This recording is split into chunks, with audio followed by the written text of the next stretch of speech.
तेज हरियाणा के YouTube channel को अभी करें सब्सक्राइब और हाँ, बेल आइकॉन दबाना ना भूलें ताकि हर अपडेट मिले आपको सबसे पहले। नमस्कार, तेज हरियाणा से गुरविंदर पन्नू। भारत बंद की कामयाबी के बाद अब सिरसा जिला में फिर से किसानों की ओर से एक बड़ा ऐलान किया गया है। दरअसल इस बदलते मौसम की वजह से किसानों के ऊपर एक और बड़ी मार पड़ी है। पहले 3 कृषि कानूनों की जंग में किसान सड़कों पर पिछले 10 महीनों से बैठा है। अब खेत में सफ़ेद सोने की जो फसल है वो लगभग बर्बाद हो चुकी है।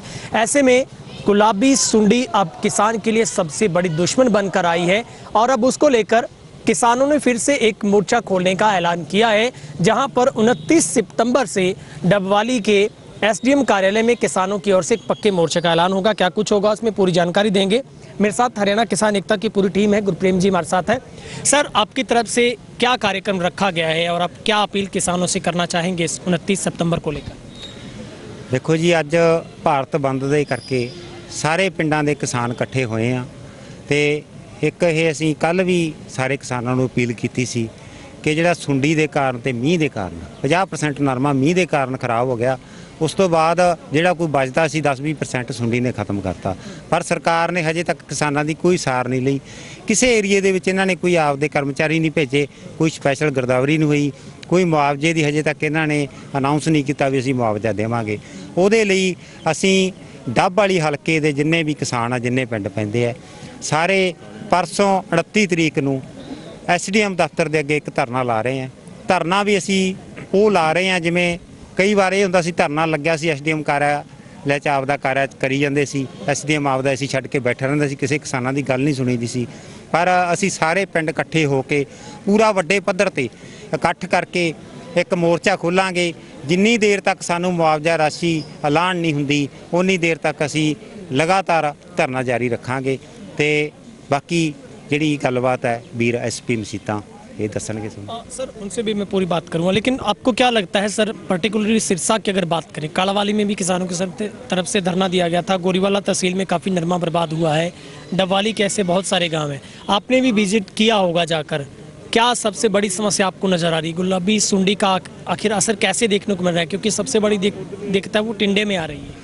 देखो जी, सरकारां नूं तां इह दिंदा भी नरमे सबूत दिंदे है, नरमे तुसीं जाओगे नरमे उपरों सबूत दिंदे है। टिंडे सारे ऐं दिंदा भी टिंडा सही है, पर टिंडे दे विचों नरमा है नहीं, गलिया पिया टिंडा बिल्कुल। उहदा कारण कुछ तां ये कह सकते हैं भी बरसात के कारण होया, बाकी रहिंदा खुंदा सुंडी के कारण होया। पूरे का पूरा टिंडा गल गया, खत्म हो गया। जे तुसीं 50 टिंडे तोड़ोगे उहदे विचों 5 टिंडे सबूत निकल सकते, 45 खत्म आ। ते सरकार ने इहदे ते कोई भी गौर नहीं की हजे तक। किसी पिंड दे विच जाके उन्होंने कुछ नहीं किया। हाँ, जिहड़े बीमे वाले गए सी आपदा वेट वूट करके मुड़े, वेट तो गिले टिंडे, गिले टिंडियां दा काहदा वेट है जी। ते धोखाधड़ी हो रही है किसानों के नाल, ये धोखाधड़ी असीं कदे भी बर्दाश्त नहीं करांगे। असीं सरकार दे नाल लड़ाई लड़ रहे हैं बार्डरां ते, दिल्ली के बार्डरां ते आपदे हक्कां खातर। ये भी साडे हक्कां दे खातरां दी लड़ाई है, ये भी असीं पूरे बड़े पद्धर ते लड़ांगे। ठीक है एसपी जी, क्या कार्यक्रम रहेगा, क्या अपील आप किसानों से करना चाहेंगे, किस तरीके से, कितने बजे कार्यक्रम शुरू होगा? अपील तो असीं यही करांगे जी। सब तो पहला तो अज जिहड़ी ये सरकार आ इहदियां गंदियां नीतियां साडी फसल नूं ते साडी नस्ल नूं तबाह कर रहीआं, ते असीं फसल नूं भी बचाउणा ते साडी नस्ल नूं भी बचाउणा। इन्हां नूं तां सिर्फ कॉरपोरेट घराणे दिंदे जिहड़े इन्हां ने बचाउणे आ, पर आम जिहड़ा जगत आ वो सारा अज जागरूक हो गया। तो जिहड़ी वड्डी अज मार पै रही है किसान ते, जिवें बाई गुरप्रेम ने दस्सिया भी आपां देखदे आ खेत च जाके फसल सारा नरमा बहुत सोहना खड़ा, पर जदों जाके टिंडे नूं खोल के विचों वेखिया जांदा वो तकरीबन खत्म हो गया। ਇਹਦੇ ਨਾਲ किसान ते तां मार पैनी ही पैनी है। जिहड़ी लेबर वर्ग साडे मजदूर वीर आ उन्हां दी रोजी रोटी ते भी वड्डा असर पिया, क्योंकि वो मजदूरी करदे आ, नरमा चुकदे आ, तां उन्हां नूं मेहनत मिलदी है। तां असीं उन्हां नूं भी अपील करदे आ भी वो भी इस लड़ाई दे विच आके शामिल होण, ते उन्हां लई भी असीं मंगां रखांगे भी किसान नूं भी मुआवजा मिलना चाहीदा। ਇਹਦੇ 'ਚ ਇੱਕ ਗੱਲ ਹੋਰ, ਅਸੀਂ बीमे ਦੀ ਮੰਗ ਨਹੀਂ ਕਰਾਂਗੇ, ਸਾਨੂੰ ਮੁਆਵਜ਼ਾ ਚਾਹੀਦਾ ਜਿਹੜਾ ਵੀ ਫਸਲ ਦਾ ਨੁਕਸਾਨ ਹੋਇਆ। ਸਪੈਸ਼ਲ ਇਸ ਦੀ ਗਿਰਦਾਵਰੀ ਹੋਵੇ, ਤੇ ਗਿਰਦਾਵਰੀ ਉਹ ਨਹੀਂ ਚਾਹੀਦੀ ਵੀ ਜਿਹੜੀ ਏਸੀਆਂ ਦੇ ਵਿੱਚ ਬੈਠ ਕੇ ਪਹਿਲਾਂ ਹੁੰਦੀ ਆਈ ਹੈ। ਇਹਨਾਂ ਦੀਆਂ ਟੀਮਾਂ ਜਾਣ, ਸਾਡੇ ਕਿਸਾਨ ਸਾਥੀਆਂ ਦੀਆਂ ਕਮੇਟੀਆਂ ਹੋਣੀਆਂ ਪਿੰਡ ਦੇ ਵਿੱਚ, ਉਹ ਨਾਲ ਤੁਰ ਫਿਰ ਕੇ ਗਿਰਦਾਵਰੀ ਕਰਾਉਣਗੇ, ਜਿੰਨਾ ਨੁਕਸਾਨ ਹੋਇਆ ਉਹਦੀ ਭਰਪਾਈ ਹੋਵੇ, ਤੇ ਨਾਲ ਹੀ ਮਜ਼ਦੂਰ ਵੀਰਾਂ ਦੀ ਵੀ ਅਸੀਂ ਮੰਗ ਨਾਲ ਰੱਖਾਂਗੇ। ਤੇ ਇਹ ਧਰਨਾ ਸਾਡਾ ਇਹ ਨਹੀਂ ਹੋਊਗਾ ਵੀ ਸਿਰਫ ਦਿਖਾਵੇ ਲਈ ਅਸੀਂ ਜਾਵੜੇ ਉੱਥੇ ਤੇ ਗਿਆਪਨ ਦੇ ਕੇ ਉੱਠ ਖੜੇ। ਇਹ ਅਨਿਸ਼ਚਿਤ ਕਾਲੀਨ ਚੱਲੂਗਾ। ਜਿੰਨਾ ਸਮਾਂ ਸਾਡੇ ਖਾਤਿਆਂ 'ਚ ਪੈਸੇ ਨਹੀਂ ਆਉਣਗੇ ਕਿਸਾਨ ਭਰਾਵਾਂ ਦੇ, ਉਹਨਾਂ ਟਾਈਮ ਇਹ ਧਰਨਾ ਅਸੀਂ ਨਹੀਂ ਚੱਕਾਂਗੇ। मगर सर सरकार ने अभी कुछ ही एक ही दिन पहले नोटिफिकेशन किया है कि इसकी स्पेशल गिरदावरी करने के आदेश दिए गए हैं और डिपार्टमेंट कह रहा है कि हम अपने स्तर पर इसकी आंकलन कर भी रहे हैं। और अभी डवाली में जो हमारा एग्रीकल्चर विभाग उसने कहा है कि टिंडे के अंदर सुंडी चली गई, अब कुछ नहीं हो सकता। ਬਿਲਕੁਲ ਇਹ ਦੇ ਰਹੇ ਇਹਨਾਂ ਦੇ ਅਧਿਕਾਰੀ ਕੁਝ ਬੇਤੁਕੇ ਬਿਆਨ। ਪਹਿਲੀ ਗੱਲ ਤਾਂ ਟਿੰਡੇ ਦੇ ਅੰਦਰ ਸੁੰਡੀ ਗਈ ਕਿਉਂ? ਕਿਤੇ ਨਾ ਕਿਤੇ ਬੀਜ ਕਮੀ ਸੀ। ਜਿੱਥੇ ਅਸੀਂ ਤੁਹਾਡੇ ਨਾਲ ਮੈਂ ਪਹਿਲਾਂ ਗੱਲ ਕਰੀ ਸੀ ਵੀ ਸਾਡੀ ਨਸਲ ਤੇ ਫਸਲ, ਚਿੱਟਾ ਸਾਡੀ ਨਸਲ ਨੂੰ ਖਤਮ ਕਰ ਰਿਹਾ ਤੇ ਜਿਹੜੀਆਂ ਨਕਲੀ ਬੀਜ ਸਪਰੇਹਾਂ ਦਵਾਈਆਂ ਇਹ ਸਾਡੀ ਫਸਲ ਨੂੰ ਤਬਾਹ ਕਰ ਰਹੀਆਂ। ਉੱਥੇ ਕਮੀ ਕਿਹਦੀ ਆ?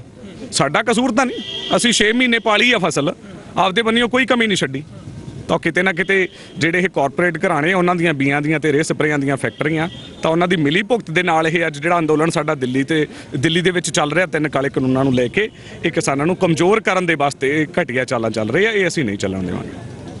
गुरप्रेम सर, क्या लगता है पहले से आप तो इतनी लंबी लड़ाई लड़ रहे हैं और अब फिर आपको दरी बिछानी पड़ेगी, क्यों नहीं ऐसे अधिकारी जो बैठे हैं दफ्तरों में उनकी जिम्मेवारी बने कि किसान के ऊपर फिर से मार पड़ रही है, वो खुद आंकलन करें, आपको सेटिस्फाई खुद ले जाकर खेत में खड़ा करें, आप भी बताएं, वो भी सोचें कुछ, मगर आपको फिर से संघर्ष पर आना पड़ रहा है सर।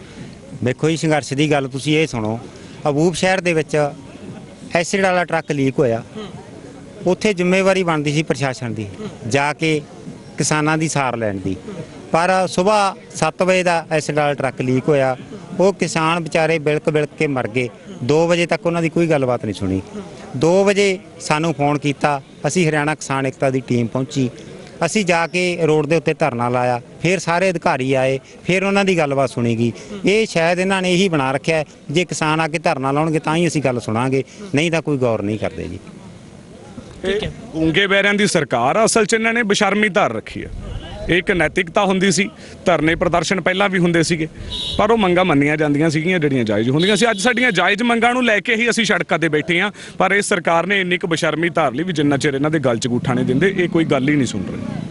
शुक्रिया सर। ਧੰਨਵਾਦ ਜੀ। तो हमारे साथ तमाम किसान जो इस बात की जानकारी दे रहे थे कि अब 29 तारीख से फिर से एक निश्चितकालीन धरने की शुरुआत होगी और अधिकारियों को वर्क भी करने नहीं दिया जाएगा जब तक किसानों की बात नहीं सुनी जाती।